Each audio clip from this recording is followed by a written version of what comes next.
Welcome back children. So children, today again we will continue with our chapter 9, that is movement in animals. Now children, let's see this. Movement in animals. The way animals move is called their gait. Presence or absence of a backbone affects the gait of an animal.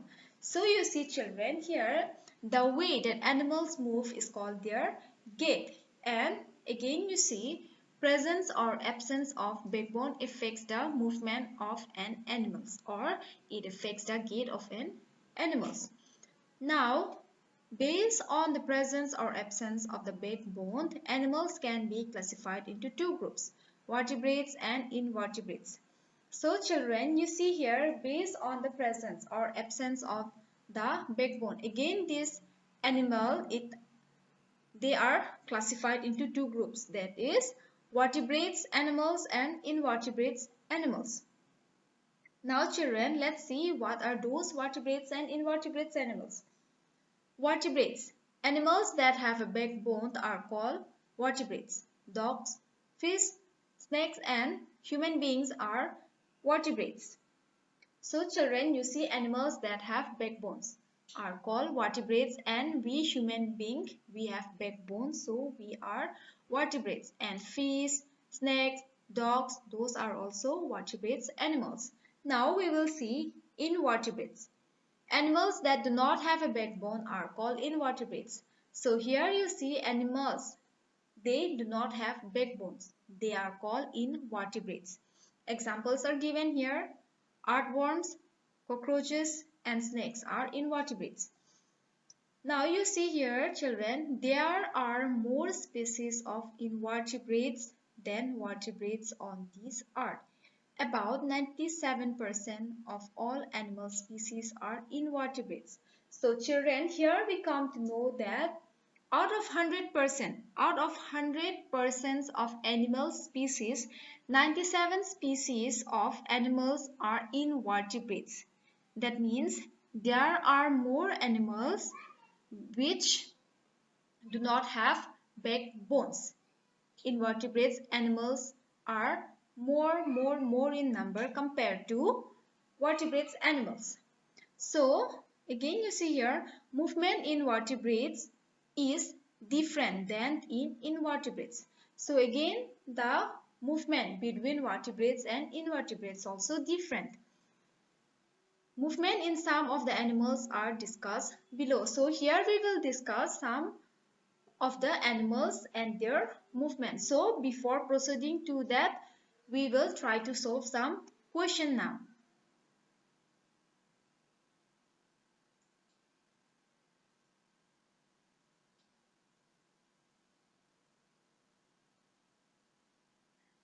Now let's continue. How does an earthworm move? Now children, we will see how does an earthworm move. You see here, an earthworm has a long, soft and segmented body. You see here, the earthworm, we all know that it has a long and their body is soft and segmented. You see here, they are into part. They are called segmented body. They have tiny curved hair-like bristles present under their body surface called setae. So you see here, hair-like bristles. They are present under their body and they are called setae. These are connected with muscles at their base. So these hair-like structure, hair-like bristles are connected with the muscles at the base. This is the base part. The earthworm moves by crawling. Figure 9.12. Crawling in earthworm. So we all know that the earthworms, they move by crawling. They move by contracting and expanding alternate portions of their body. So here we know that these earthworm, they move by contracting and expanding alternately portions of their body. Some part they will contract and in some part they will expand. So like this they move. It extends the front part of its body, keeping the rear end fixed to the ground with the help of sitting. So here you see children, the front parts of its body, it will extend, and the rear means the back portions of their body. The back portions of their body, it will fix to the ground with the help of sitting. Then it fixes the front part and pulls the rear end. And after that, what happened? Now the front part, it will fix. It will fix and they will pull the rear end. That means the back end, they will pull. The muscles of the rear end contract and shortens and are pulled forward. So now you see children, the muscles of the back end or the muscles of the rear end, it will contract and it will become shortened and they are pulled forward. So an earthworm moves by alternate contraction and relaxations of its muscles. So here we come to know that earthworm moves by alternate contraction and relaxations of its muscles. Earthworms also secrete a slimy substance that helps them in easy movement. So these earthworms, they also secrete a slimy substance that is helping them in their easy movement. Now children, we will see on snail movement. How does a snail move? So you see children, this is the snail. The snail is a slow moving animal like an earthworm. So we all know that snail is slow moving animals. Its body is covered with a hard protective cells. This is the cells and their body is covered with these hard cells. The cells does not help in movement but it is dragged along by the snail. So here you see children, the cells, it does not help in movement but this movement is dragged, carried away along by the snail. Snail hides itself inside the shell to protect itself from heat and enemies. So the snail, they hide themselves inside this shell to protect themselves from heat and enemies. Snail also has a pair of tentacles that bear eyes at the tips. So they have these tentacles and they have their eyes on it. It has a muscular foot made of strong muscles that helps it to glide. So you see children, these snail, they have a strong muscular foot made of strong muscles that is helping them to glide. That means that is helping them to move. It also has a gland that produces a slimy substance called mucus. So they also have a glands. So from that glands they produce slimy substance called mucus. Mucus helps the snail to move over very sharp edges and prevents any injury by reducing the friction between the food and the surface. So this mucus, this slimy substance is helping the snail to move over a very sharp objects and it is preventing injury by reducing the friction between the food and the sharp object.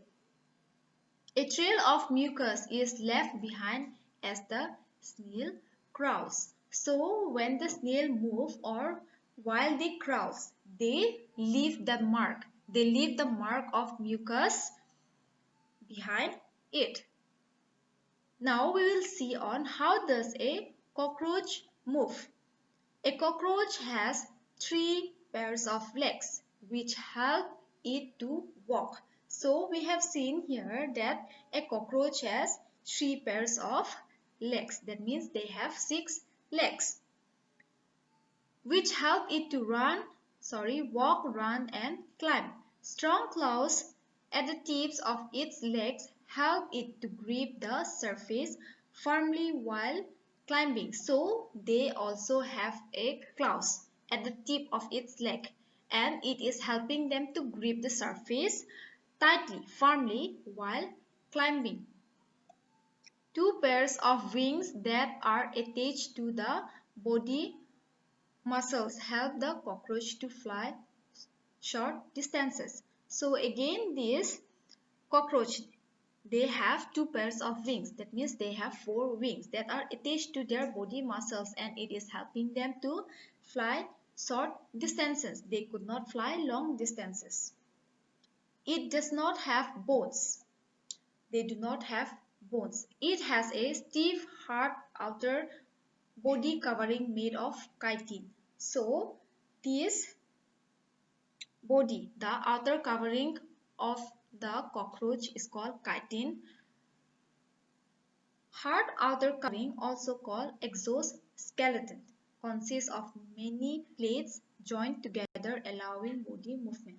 So this hard outer covering also called as exoskeleton, and it is consists of many plates that are joined together and they are allowing the body to move. A cockroach walks, figure 9.15. So this is the 9.15 figure, by moving three legs at a time. So the cockroach, they move by moving three legs at a time. Now let's see. Let us suppose the dots represent the legs. So these dots, they represent the legs of the cockroach. Here you see three pairs of dots are here. That means here you see six legs are here. Six dots are here. The green dots legs move forward while the brown dots legs remain on the ground. So you see here green dots 1, 2, 3. They will move forward, and the rest 3, 1, 2, 3, they will be on the ground. It remains on the ground. Again you see here, then the brown dots legs move forward while the green dots remain on the ground. And now you see here the brown one, they are moving, and the green one, they are on the ground. And this movement is done repeatedly. This is how the cockroach move. So we will stop here for today. We'll meet in the next video. So now again we will try to solve some questions and we will end up this video.